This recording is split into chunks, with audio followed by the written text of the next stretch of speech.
tasks that, you know, the rest of us didn't have. And that's why I was jealous of it. I didn't recognize at the time that, well, I can see now that I was jealous or envious. But I remember also getting over it. I remember thinking, you know, that it's wrong for me to be envious and jealous. I have my tasks, and I had things to do. You know, that I could listen to tapes over again. I could have transcribed the tapes, because we started that. I'm not sure when we started that exactly. But it might have been the Bandera, the craft on Mockingbird, off of Mockingbird Lane in Dallas, where T left her vehicle from that area at White Rock Lake.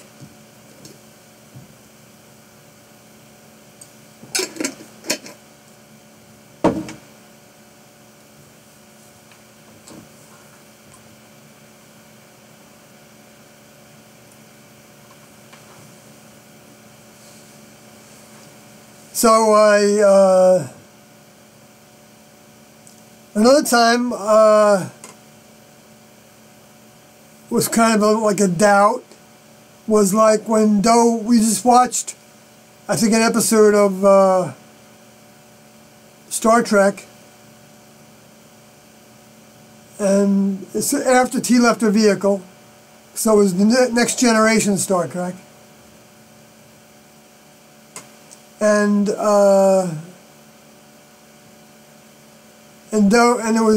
was about the Borg, and Doe informally said to me and a few others who were just standing there how the Borg to him was like the next level. And I thought, holy shoot! I didn't have that thought or those words or even the four-letter word. You know, holy shit, which we wouldn't have said in the classroom. We wouldn't have said anything like that. We didn't use slang at all. I mean, we were trying to overcome using slang. We were always sticking to keywords and words that described the circumstances when we got into labs and working more with, you know, things, and we had to talk about things more to try to figure things out. Sometimes, you know, how a recipe was. Well, the way we would do that is if one partner was in charge of adding the spices and the other partner was just their helper and being a check partner on the measurement of the spices and the tasting even. No, both partners would taste something. And then the way we were taught to react with our partners was to say to the other partner, taste it, and say, what do you think about the taste of this? And then that person would say, you know, well, could it use a little more salt, perhaps? They would say it as a question. And so then that puts it on the other person's shoes to say, well, I don't know, how much do you think? You know? So that was the way we would interact with each other about all things. And we didn't beat around the bush. You know, sometimes you could do that just by, you know, sometimes you would just say yes. You know, you wouldn't say anything. You'd just be standing there staring at the measuring spoon while somebody's measuring cayenne pepper. So that they knew that a quarter teaspoon of cayenne pepper went into that soup. That bean soup, whatever it was.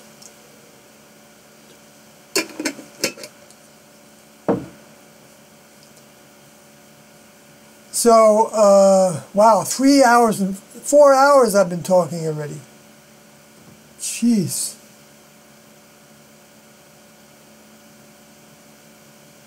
Oh, no, it's not. Does that say it's 4 minutes? I must have lost the stream a few times.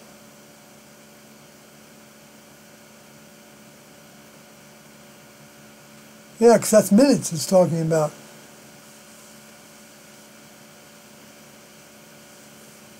Maybe there's nobody there. Or maybe I just lost the video. I can even see the video still working. I don't know. Got me. Why that elapsed time says 4 minutes and 51 seconds counting. I know I haven't been paying attention to the screen. I know my my encoder software does that. Every so often it restarts.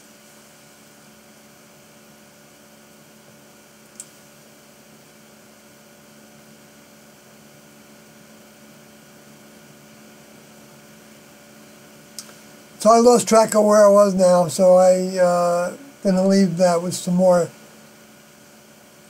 unended sentences. So I'm going to go to the next chat room.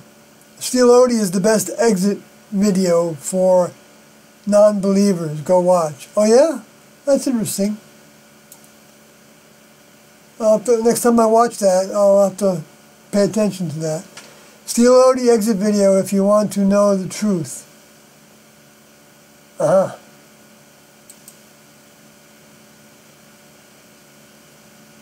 Are you talking about the same Steel Odie?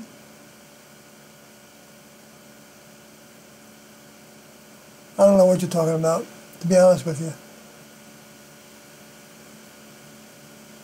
If you can give me a gist of what he's talking about, you're just trying to talk to everybody else.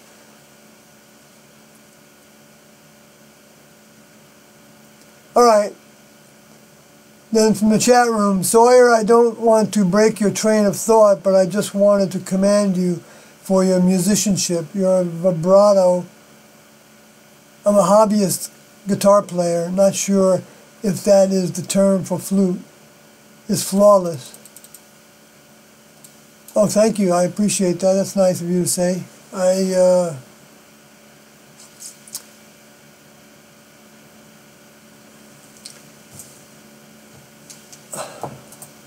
My vibrato, I never heard it said that way before.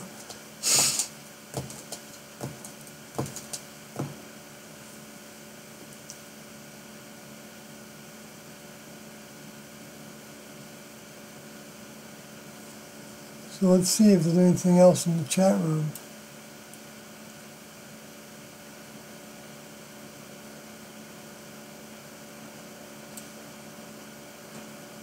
If not, I can always go back to some of these pictures on the screen.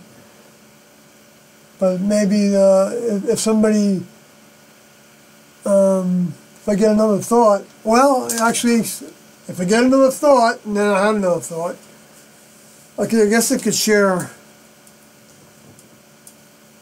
an interesting story.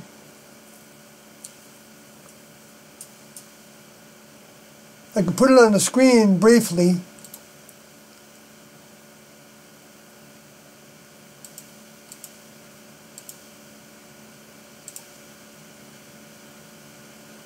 We'll see if the stream still works.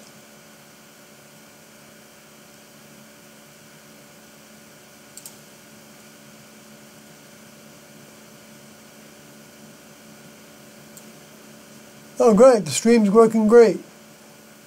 I'm glad it starts over. If I have bad video settings, I got to figure out how to change the keyframes on this version of OBS I have. So I guess I'll try to get the newest version. So anyway, I've got a timeline here. Is that what I want to talk about? Or I could talk about Daniel, which I don't.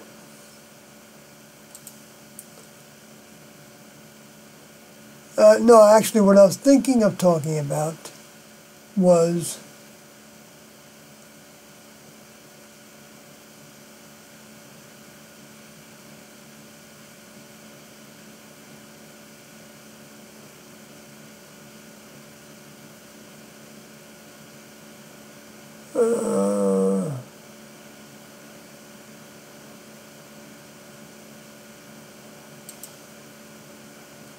this.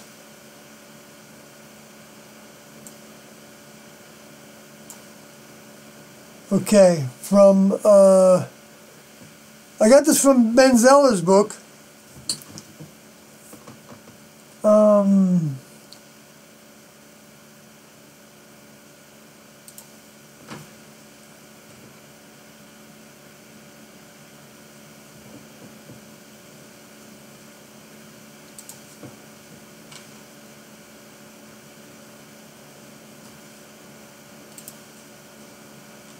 I don't actually. That's not the part. I got to scroll down a little bit, if you don't mind.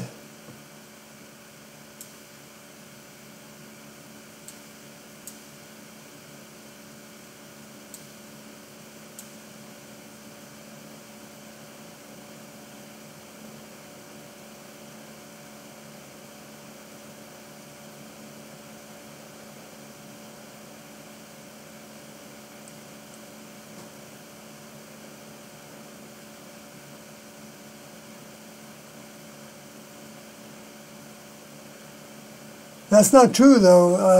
He's saying that human individual metamorphosis had become truly dysfunctional.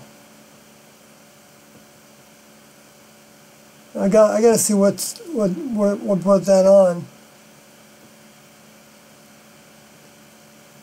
It's true that I didn't know how to think about it. I mean, what Tiendo said, that we would experience body changes. And they said things like that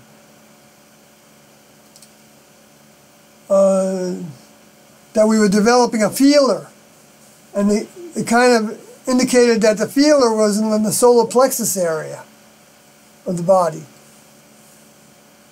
So I guess that would be, in the spiritual terms, the heart chakra. And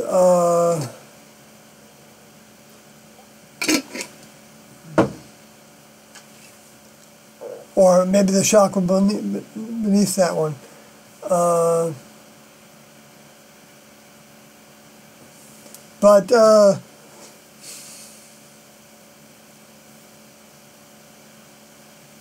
Oh, 5, 6, and 7. I wonder if that's the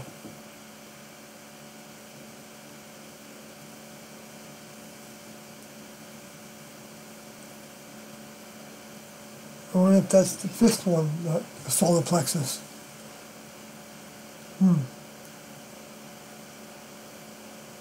Or maybe the 4th. Anyway, I don't know. I was just thinking about something else, of course, as I let that dribble out my mouth.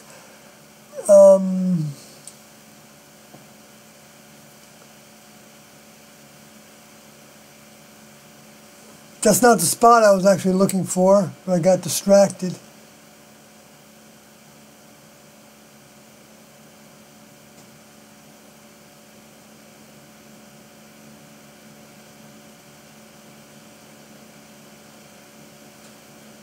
Oh, come on.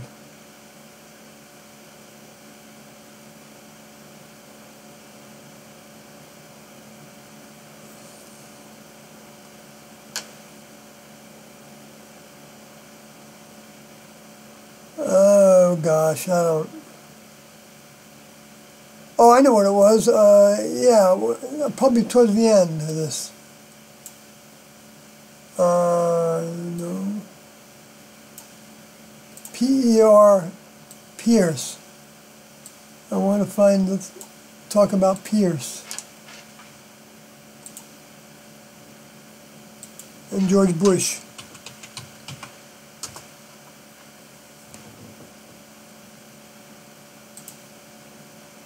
So this is actually a segment of my book.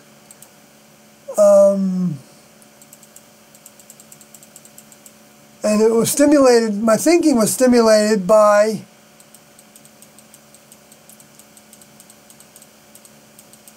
Ben Zeller's book, where he said that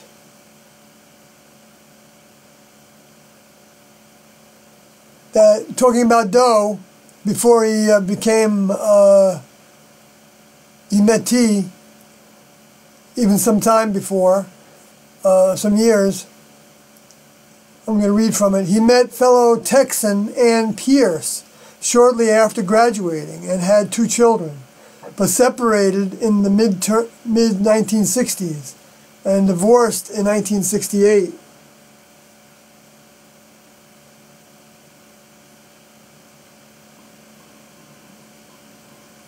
Oh gosh. Well, she's got to be, if she was about her age. I know she was interviewed 20 years ago. I think she was. Yeah.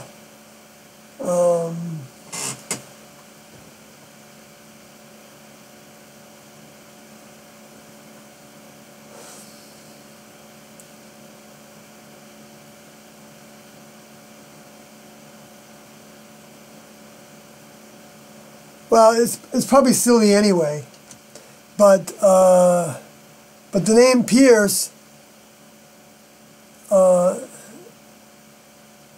in my book, the book name is Tiendo, the Father and Jesus, Heaven's Gate, UFO, Two Witnesses. And in section 3D, it reads the following. Despite the things David Icke says that I would find to be misinformation, he has researched and written some about bloodlines in England and Europe, and contends the Bush family came from the Pierce family, which were originally the Percy family in England, but changed their name from Percy to Pierce because Percy's were alleged in the records to have included ones that were behind a plot to blow up the House of Lords in 1603. That was called the gunpowder plot, though it failed. Thomas Percy was later killed, but his relatives, when they decided to flee to the New World, got rid of the Percy name and changed it to Pierce to lose that unpopular association. Isn't that an interesting twist and potential way, as that they say history repeats itself? Perhaps a type of karma related to the programming of those who died with a cross to bear and a tendency to stimulate similar ventures to play out their program. This has further credence in light of being the red horse of Revelation 6:3, and the fact that the U.S. government, in foreknowledge of the attacks and diversions from the truth of just how much could have involved King President George W. Bush.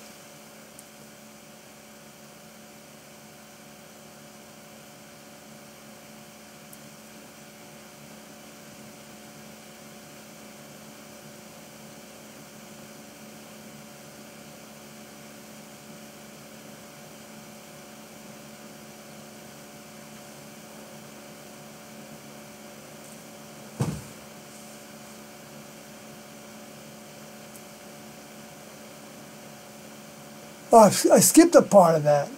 It didn't make any sense. And a tendency to stimulate similar ventures to play out their program.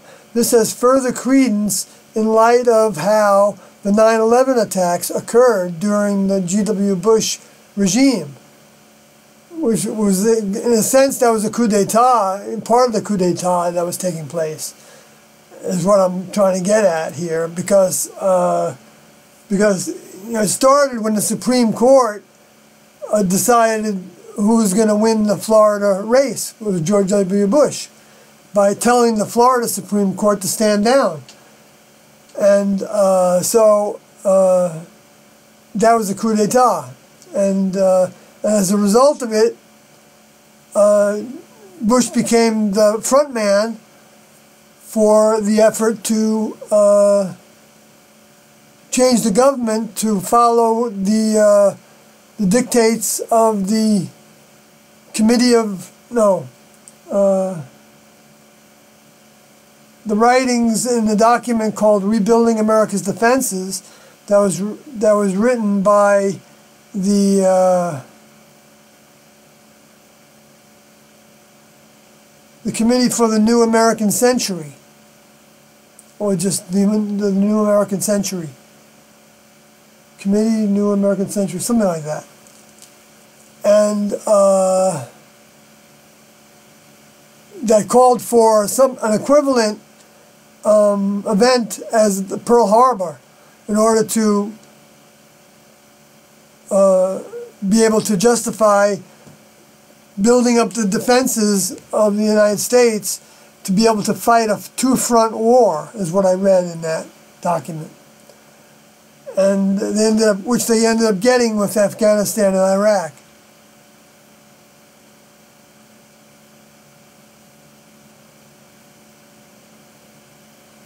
But I don't think they're telling the real reasons why they wanted to stimulate those wars. I mean, they had geological reasons, you know, oil and all that, of course. But I think they had other ideas related to the space alien, what they believe are pending attacks coming from the space aliens, perhaps even using asteroids. I don't know if they're thinking about it that way or not, but I don't doubt that. That's why they've landed on an asteroid now, and they landed on a comet before that. It was called Rosetta. It was English, I think in English. The EU probably did it. And then there was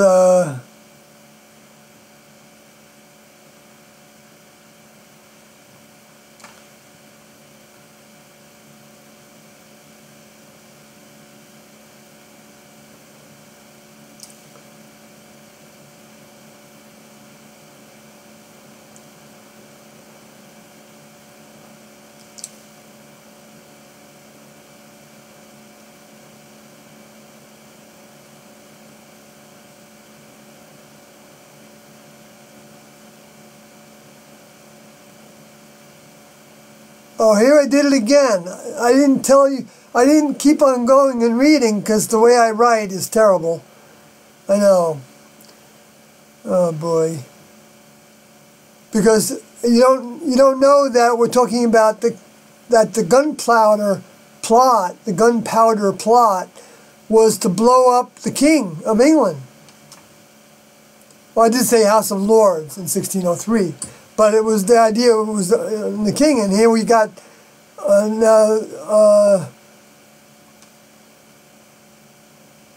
so, you know, destroy the presidency, you know, in order to put a new presidency in there, because they weren't going to kill the King of England without taking control, and the Parliament.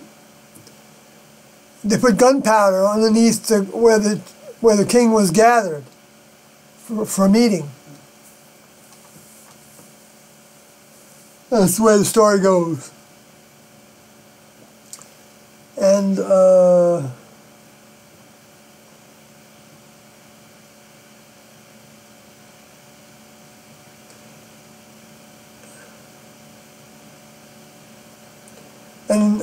David Icke also alleges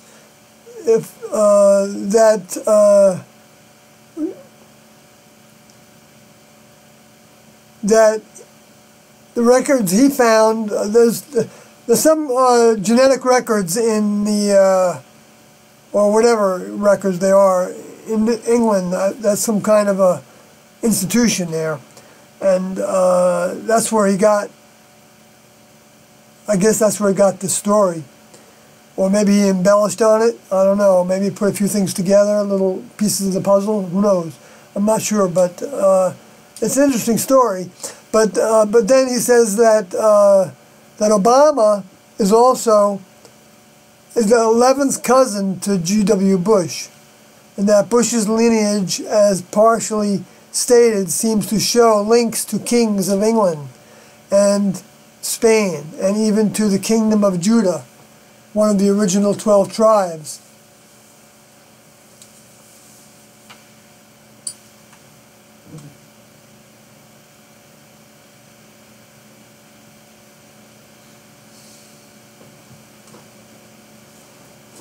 which I don't doubt that's possible. You know, of course, 11 cousin is pretty removed.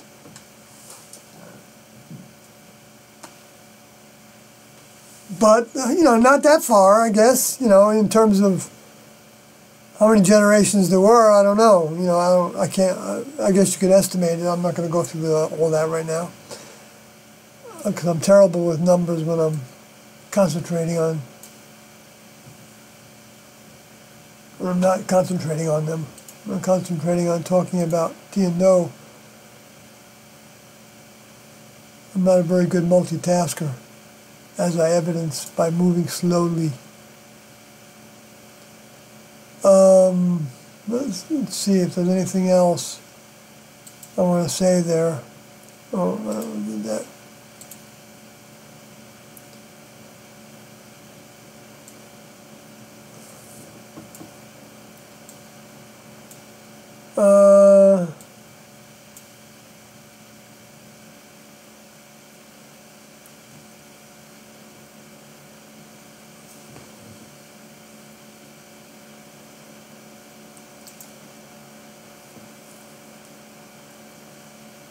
Let me check the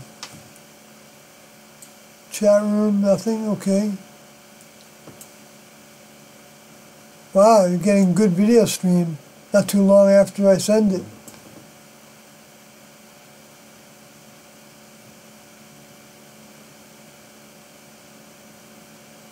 That's just some of my notes in that, and that's not a cohesive document.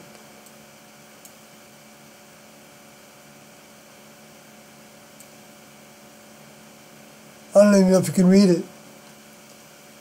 Looks like it's readable.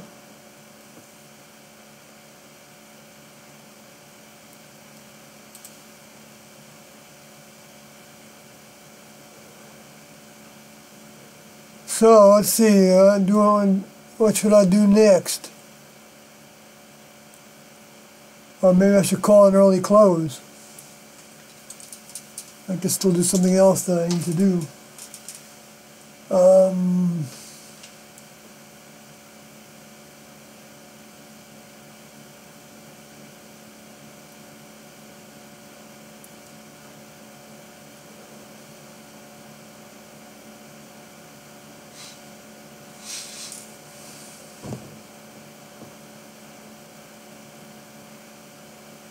Yeah, I'm tired.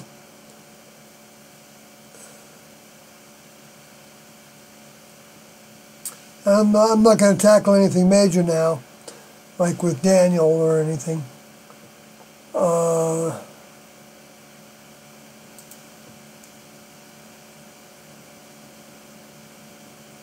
Let me look at this here.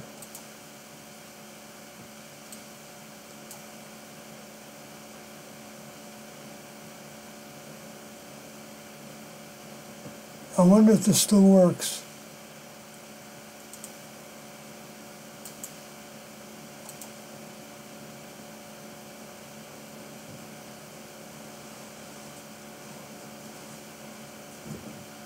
Yeah, it still works.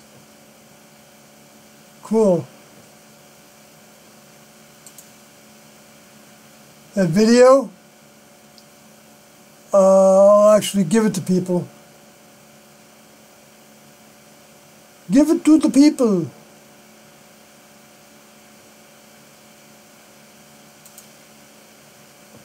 Let's see, where is it?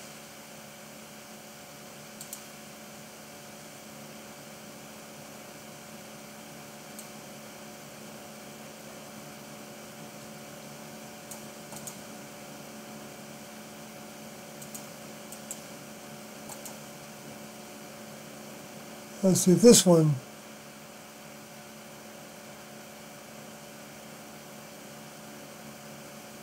Yeah, I'm looking at Mark Twain's actual movie that he made with Edison. Did the filming. A Trip to Mars.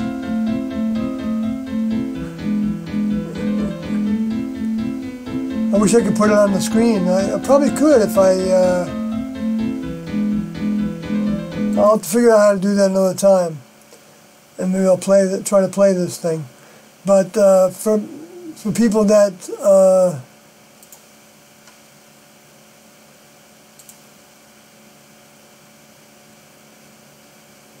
I don't know if this is the one with Captain Stormfield's trip to heaven in it. But that's what the story's about. Mark Twain, when he paid $5.75 to ride the tail of a comet to heaven. That's the movie he made.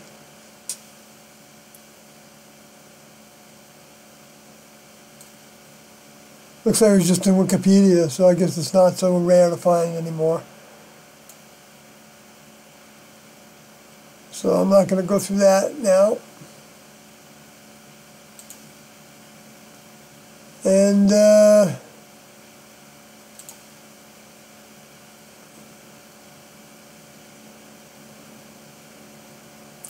well, there's so much really, it's almost impossible to, I don't know how many hours it would take. So, you know, I go over the same material over and over, of course, to some degree. But I try to put something new into every broadcast.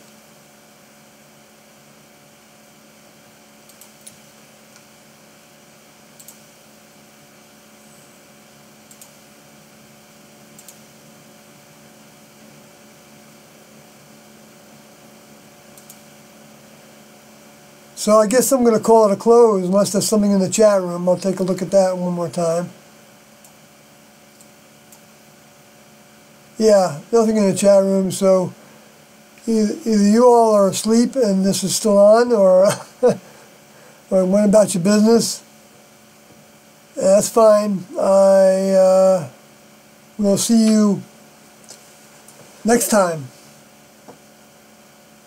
Good night.